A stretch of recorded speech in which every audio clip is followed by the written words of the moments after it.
How you do, Buckaroos? How the heck are you? So, my wife every once in a while will go to the DAV or the Goodwill or someplace, and she'll find me glasses. And because she's done that, well, then I now have to find the appropriate thing to put in it because I have to have the right thing, man. So I hadn't seen this one before. She found this wild turkey highball glass. I typically drink most of my whiskey neat, but every once in a while I'll do a highball. So I hadn't bought the actual wild turkey in a while, so I had to pick it up. Wild Turkey 101.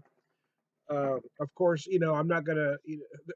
With what we have today, there are kind of smoother, more nuanced whiskeys out there, but there is something about this one that makes it special, in my opinion. And since I had the highball glass, I know how to do a highball. So what I did is I got 2 ounces of the turkey in here and kind of doing a spin on the classic ginger and bourbon. What I've got here is the Henry's hard ginger ale. And this is 4.2%. Let you look at that bottle there. So that's my mixer in here. So I've got 2 ounces there. I've got, about 6 ounces, as you can see there, probably about 6 ounces of the Henry's in there. And just because I happen to have a lime handy, I put a lime slice in there. So now I got a fancy happy hour cocktail going on here. I don't know. Can you read the turkey on the glass? If I get it up there to you, I don't know if you can see it or not. I could tell here, but I don't know with the liquid in there if you could tell. Well, there we go. So let's have a drink, shall we? Well, I smell lime. I'll tell you that. Get some ginger on a ginger ale. You can tell that turkey is in there. About 30 years back or so, you didn't have the bourbon selections that we have now. So when I hear younger folks or younger drinkers really disrespect Wild Turkey. It kind of bothers me because it is a classic. There are smoother, more nuanced bourbons out there, like I've said, but Wild Turkey 101 is very distinctive, and it runs about the same price as say Jack Daniel's, which is an 80 proof Tennessee whiskey. And for my money, I really prefer the turkey. Again, what the Daniels does have going for it too is also does have a distinctive flavor.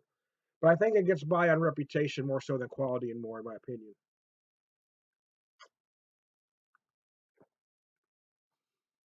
Of course, there's Russell's Reserve out there. There's a Wild Turkey Rare Breed.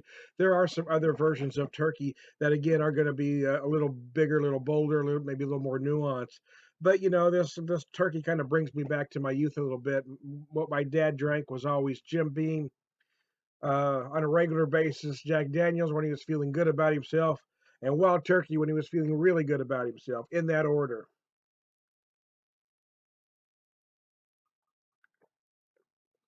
This is an incredibly smooth highball. It's a hell of a cocktail. That bitch.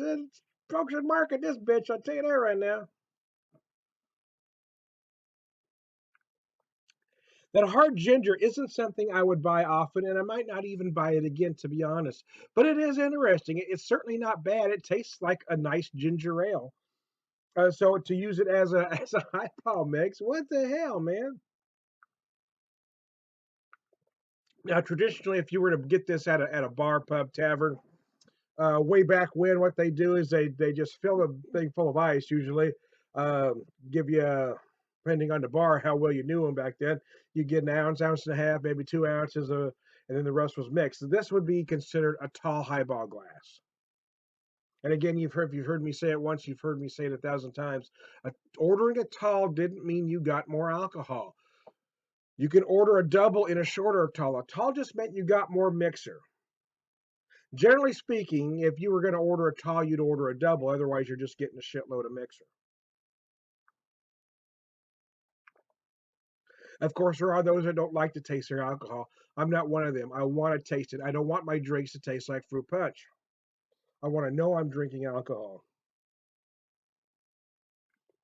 But here I've used that one great big ice cube. It just fit in there perfect, man. When I first put it in there, it kind of got stuck right about there. But after I got the whiskey and the mixer in there, then it kind of went down for me. So anyway, there you go. I don't want to run long. I just want to share this glass with you. I think now you can really see that turkey on there.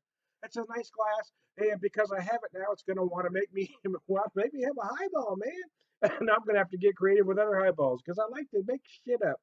I do. I like to get creative with alcohol. Ugh.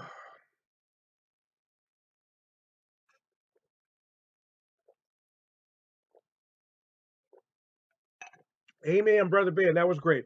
Hey, I'm Tom the Beer Whisperer. Have a highball, baby. It's happy hour.